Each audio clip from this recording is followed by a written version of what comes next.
As always, we're going to hit this Bible. And so yes, indeed. The context of what we wanted to deal with today is going to come out of Joshua chapter 6, verses 2. The theme or the mindset of what we'll be looking at is, what do you see? I think it's very vitally important, as not just the beginning of the year, but just in life, that we understand what God is trying to speak to us in this context of what he's talking to Joshua about, as what I also believe what God is speaking to us about in this context. So we'll read this context, and then, as we know, I'll break it down and share what God gave me, and we'll go from there. Let the Holy Ghost do what he do. So in Joshua chapter 6, verses 2, I'll read verses 1 and 2. It says, "Now Jericho was straitly shut up because of the children of Israel. None went out and none came in." Verses 2 says, "And the Lord said unto Joshua, See, I have given into thine hand Jericho, and the king thereof, and the mighty men of valor." And I'm going to read it again in verses 2. It says, "And the Lord said unto Joshua, See, I have given into thine hand Jericho, and the king thereof, and the mighty men of valor." Now, in this context, we have basically the children of Israel have just now come into the promised land. They've just come into the promised land, and as they have now entered in to the promised land, now they have done some rituals pieces that I would say that they had did. One of the pieces that they did introduction was they did their circumcision. That was kind of one of the first things that we see that God had Joshua to do as the leader. But now they're in a place right before this context of conversation. Now they're in a place where it says they're now eating from the land. They're sitting down having dinner and eating from off the land, and eating off of the land of the promised land. This is what I love about it. They're eating off of the place that they've been waiting to get to. That's a message in and of itself. But as they're there eating, the Bible shows that Joshua basically leaves where the people are to now look at the place where he knows he's supposed to be going to. He's looking at Jericho as the leader while the people is eating. He's looking at Jericho, really doing what I believe as a military mindset to try to figure out in his mind how we can be able to take this over. Now, the Bible allows us to be able to see in this context of verses 1 that Jericho has now been shut up. The walls is up. The people are up. They ready and waiting for the people or children of Israel to come, because they are terrified. They are fearful because they understand the children of Israel are not alone. They understand that as they're coming with strength, and they're coming with power. And the only thing that we can do is we can lock it up. So nobody can get in the doors. Nobody can get out the doors. We're making sure that there's no way that they can sneak in again, because they've already had spies that came into the land and checked it out. So they know that we had the ability, that the children of Israel had the ability to get in unaware.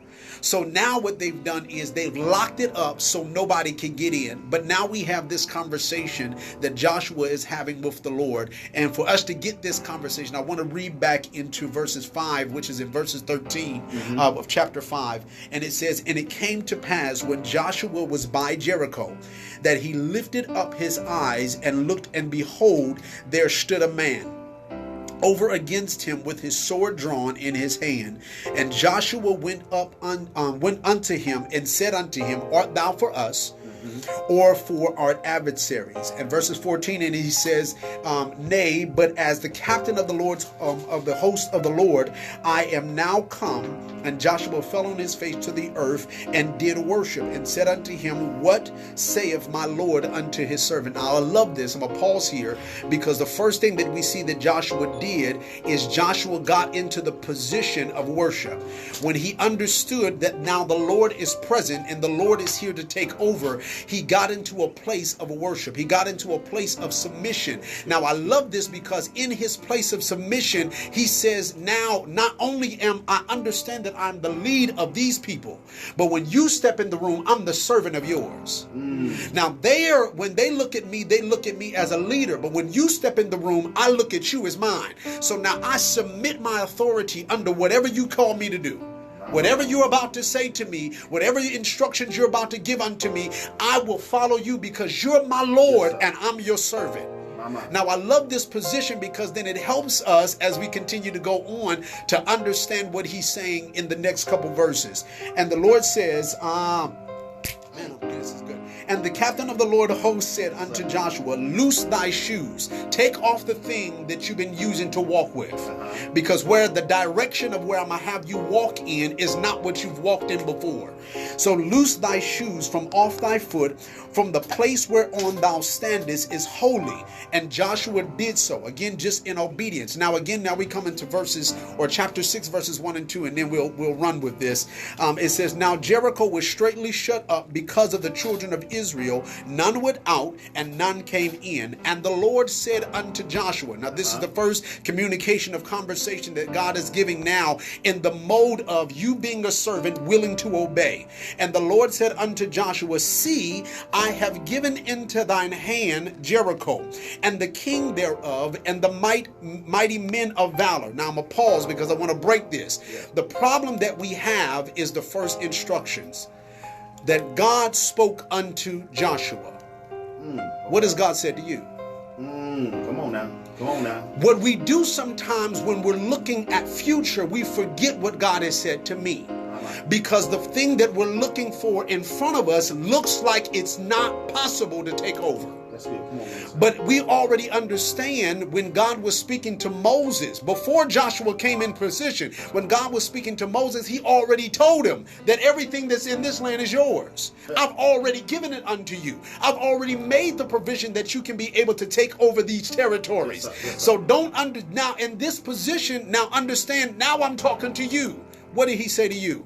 Joshua chapter 1, God spoke to him and says, listen, wherever your feet lay on, wherever you walk at, I've already given it unto you. Yes, so I already told you something. So yes, in this position, now I'm asking you, what did I say to you? My. So God said to Joshua, see. Now this is where I want to pause, because this is where the problem is. How do you see what you see? Okay. Because what we always look at Joshua as is this mighty warrior, but we have to understand Joshua is a mighty warrior with self-esteem problems. I like that. How do you see what you see? Because it's all about how you see. It's how you see what you see. Because again, he saw the wall, he saw the people, he saw the situation, but it's how do you see it? Do you see it as a person that's already lost? Or do you see it as a person that have already won? Come on. Do you see it as what he told you is going to happen, or do you see it in the eyes of fear? Yes. Do you see it in the eyes of insecurity? Do you see it in the eyes of I can't do? I don't have the ability to. I don't have the money to make. I don't have all these positions. I don't have what it takes to take over this. This is where the problem comes in. Because it's not did God say something. The problem is never did God speak and tell you to do it. The problem is how do you see what God said? So in this moment, what God is saying is, I'm speaking specifically to you, not to the children of Israel. And it's that fear that grips us, that makes us look at things in the manner that God would have us to look at. I was sharing with a friend of mine. We were talking about some things, and I was sharing with him. I said, this is where sometimes the problem comes in. The problem is not as God is speaking. The problem is you're hearing through your filters. Through your filters. To your filters. How you hear what God says is through your desires. How you hear what God says is through your fears. How you hear what God said is through your past. How you hear what God says majority of the time is what you have heard from other people's opinion. You hear through filters. That's why God wants us always to be in a position where you quiet yourself, where the noise of all your past and your history and your fears and your inabilities and what your mama said and what your teacher told you and what your past did and all these failures, he wants all of those to quiet so you can hear what I'm actually saying. Come on now. So again, it's not did he speak to Joshua, and it's not did he speak to you. I believe that there is a purpose and a reason always for me. I don't just come up with messages or come up with something to speak to be able to speak it. I personally believe that if someone is listening or someone is going to hear what this is, it's because they're struggling with the context of what they see. Not again what they heard. You heard correctly. It's just your seeing is wrong. Yes. yes. The reason why people have to get glasses is because of the context of you didn't see correctly. It's not the alphabet that's wrong. The book is still the same. The letters are still the same. The thing that he wrote down is still the same. His vision has not changed. His instructions has not changed. He needs to now get your eyes right. So what he's now talking to Joshua as a leader that is insecure. And the reason why I say that he's insecure, because in Joshua chapter 1, when God is first talking to Joshua and giving him his first instructions, the thing that he says unto him multiple times is be strong and very courageous. Now listen, I'm going to have you take over land. I'm going to have you do new things. You're going to take these people and get and possess all the things that I want them to do. What I'm giving unto you is a large load, but I need you to be strong and very courageous. Now he giving him instructions to help his sin. All right, come on. He's giving him instructions to help him see it. Now, this is the piece. Have you ever looked at a puzzle? You looked at a puzzle, you got all the pieces down, you know what the box looked like. You know what that's supposed to look like in the end. Right. But when you're putting your puzzle pieces together, sometimes it doesn't look like what the box said. That's all the time to me. It's not that the pieces is not the box. It's not that the finished work of what you're putting together is not what the picture shows you on the box. That's not, because if it wasn't what it was, you wouldn't have bought the picture. You wouldn't have bought the box. Right. So if you bought into, agreed to what God said that he was going to do for you, just because the pieces don't look like it, just because what you're seeing in the picture don't look like it's complete and full, does not mean that his picture is not real. That's good. Come on. It does not mean that what he showed you in the vision of what he told you in the entry is not going to come to pass. So again, the question comes is, how do you see what you see? My. That how is important. It's very important. It's very important. But then we get to this piece, which is the other portion of it that I love, is he says, God spoke unto Joshua and says, see, I have given unto you Jericho. Now hear me. Now, being honest, I have read it and I've heard it. I've heard it in so many different ways. But when God starts showing me, again, a leader that was insecure in his leading, he's talking to Joshua and he says, Joshua, what I need you to see is I've already given this to you. I've already given you the ability. I've already given you the strength. I've already given you the wisdom. I've already given you the intellect. I've already given you the money. But God, wait a minute. What I see in my hand is not what you said. But I've already given it to you. The only thing I'm asking you to do now is do the next piece. Follow the instructions. Now, what I love is after this conversation that God is letting him know, I've already given you the ability to take over this. Not only Jericho, but everything else that's in Jericho. I've given you the strength to conquer this whole entire thing. You never hear God saying it again. You never hear when we're going into a new battle. Hey, listen, I need to encourage you again. Listen to me again. Remember what I told you. Remember what I showed you. Remember what this. It's no more conversation. Now it's just, Lord, do we take it? Come on. Because now I'm able to see correctly. Yes, sir. And I understand that my vision is because of his words. So if his words are echoing in my mind, that's why he told Joshua, I need you to meditate on this thing day and night. Keep it before you. Because why? I need it echoing in your mind. I need this more echoing in your mind than the fear that you have. Than the capacity of what you think you can't do, what you think you're not an expert in, or what you think you're not degreed in. I need you to be able to have this talking to you more than that. My. Come on now. Look here. That's good though, because the perspective of bringing in my head the word of God, bringing in my head, and it helps me to see how I'm seeing what I'm seeing. Yes, sir. That's what I'm talking about. Yes, sir. That's good. Yes, sir. That's good revelation. Come on now. So the question is, again, for me, I take it and put it into a practical sense. Have you ever been in a position where God told you to do something that was bigger than you?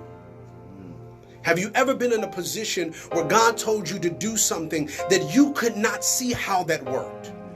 Had you ever been in a position where God told you to give something that you didn't know how to be, how can I do this and still pay my bills? How can I be able to do this and still do what I needed to do over here? I got a desire to be able to make all these things. How can I do this and obey? But it's in those moments that we recognize, for me, that I had to come to recognize that in this moment, this is where the importance of it is. The importance of it is understanding that if I told you to do it, then I've given you the ability to carry it. Now again, it might be fearful in going.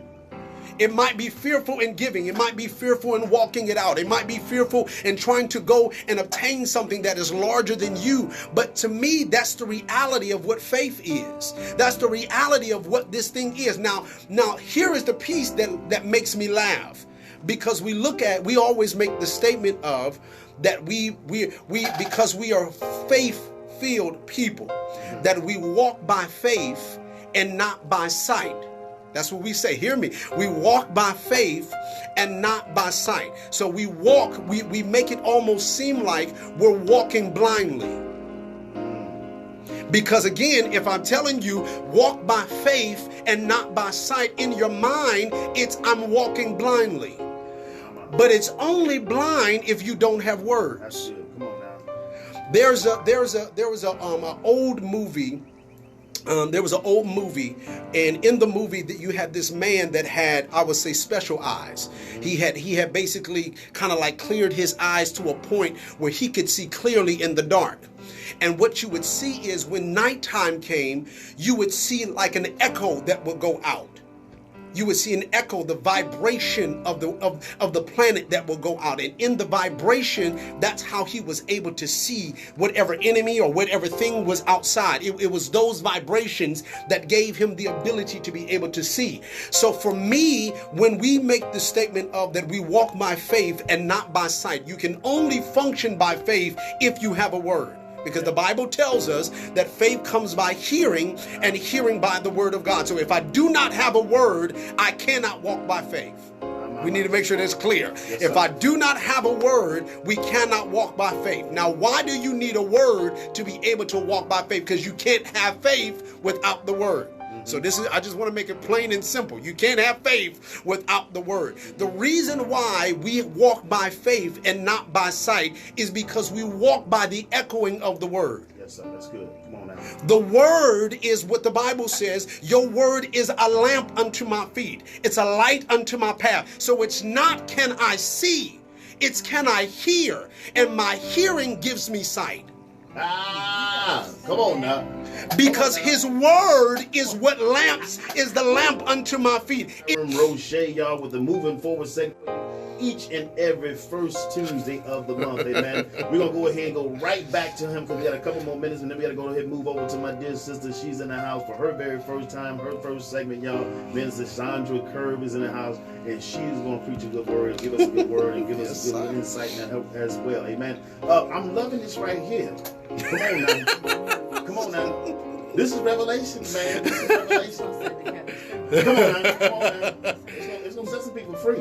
And when they walk, they're going to walk by faith and not by sight. But they're going to realize that your sight and how you look at things is based on the ringing of the word in your ear, because you've been meditating on it day and night. Right. Yes, sir. Yes, sir.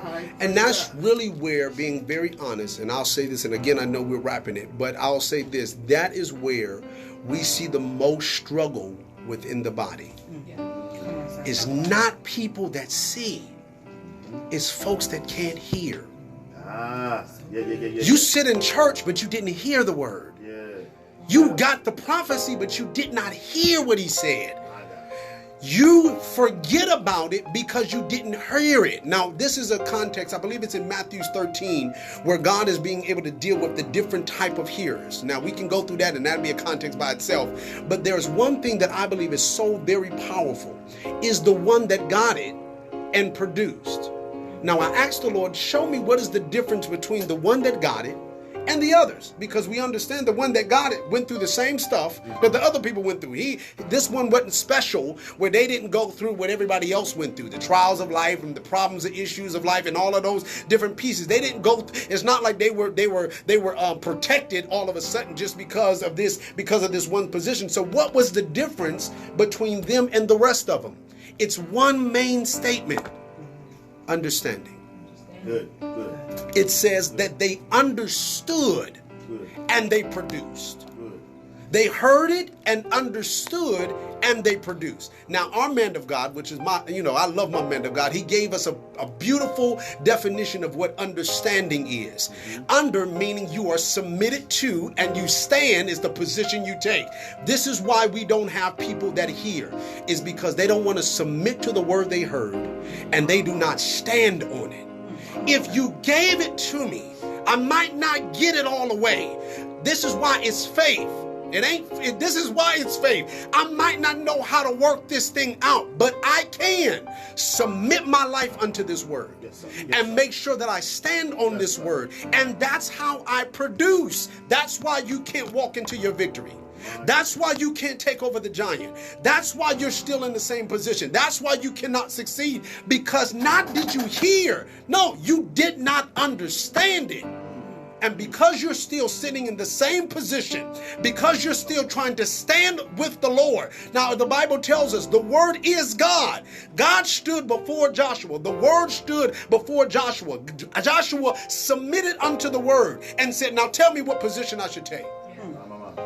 And then he said, I've already given it to you. When did you give it to me? When I spoke to you before. When the word spoke and gave you a word, now I'm telling you and reminding you of the word that I already spoke. And now I'm telling you, now I'm coming more forceful, because I didn't come by myself. I came with a weapon. So I brought my sword. I'm not going to draw it, because I need you to understand the word brought the word. And if I need to pull it out to cut somebody with it, I can. But what I came for is to see if you would submit to it.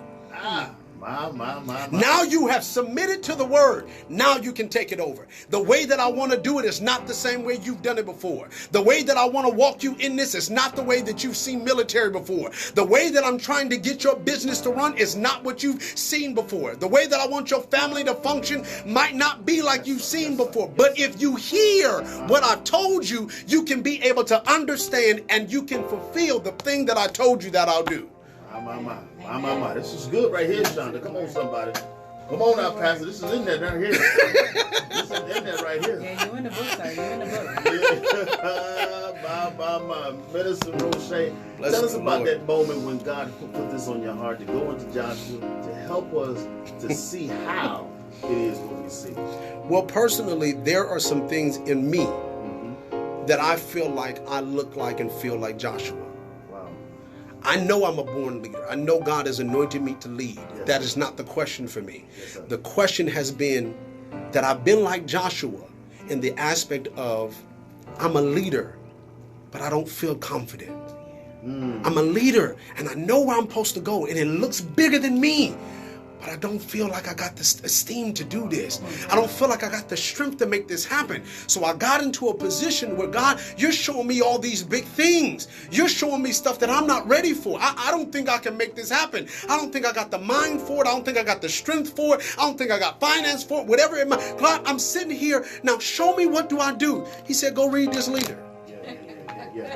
Let me ask you this. Having said that, because you did lead the youth ministry for years in the Christian House of Prayer, was that one of those times when you had to go read that word to see, so you can see how, so you know how to see this thing that God has you lead? Well, we're talking about youth now. Yes, sir. When we did the youth ministry, I ain't know nothing about ministry. Now, I've been raised in the church. I've been raised in an excellent ministry, but I didn't know about ministry.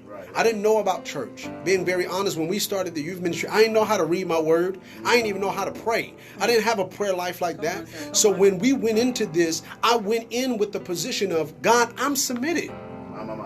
Because I can't do this. It's not even do I feel like I'm called to do. I know my calling. I know what you called me to do, but I can't do this. How I'm gonna teach them something I'm just now getting? How I'm gonna teach them, and I just got saved, like really born again, trying to live this. How you now call me into something that I feel like that I'm not capable of doing? Yeah, come on.